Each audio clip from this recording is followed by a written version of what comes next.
আল্লাহ বললেন আকাশ জমিনের সৃষ্টির মধ্যে, দিবারাত্রির পরিবর্তনের মধ্যে, এই যে 24 ঘন্টার 12 ঘন্টা দিন, 12 ঘন্টা রাত, আর নিগতির কারণে এই যে দিবারাত্রি আমরা পাই, এই পৃথিবীটা তার অরবিটে কক্ষে যেমনি ঘুরে, আবার পৃথিবীটা তার অক্ষেও ঘুরে।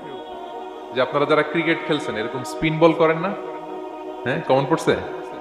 স্পিন বল করলে বলটা কিভাবে যায় বলেন তো? ঘুরতে ঘুরতে যায়। তো পৃথিবী যখন সূর্যের চারদিকে কক্ষে ঘুরে, ওই ঘোরার মুহূর্তে সে নিজে স্পিনিং হইতে থাকে, ঘুরতে থাকে। ওই স্পিন হইতে তার এক পিঠ থেকে আরেক পিঠে ঘুরতে তার 24 ঘন্টা সময় লেগে যায়। ওইটার কারণে দিবারাত্রি হয়। 12 ঘন্টায় আমরা দিন পাই, 12 ঘন্টায় আমরা রাত পাই। আল্লাহ বলেন এই দিবারাত্রির পরিবর্তনের মধ্যে নিদর্শন আছে। তারপরে সাগরে যে ভেসে বেড়ায় বড় বড় নৌযান, জলযান, আপনারা দেখেছেন কিনা জানি না, এই যে icon of the ocean, Titanic জাহাজের চেয়ে 10 গুণ বড় জাহাজ, আমি দেখে এসেছি পশ্চিমা দেশগুলোতে। এত বিশাল বড় জাহাজ, এটা সামনে দাঁড়ালে এটার দৈত্যের মতো মনে হয়।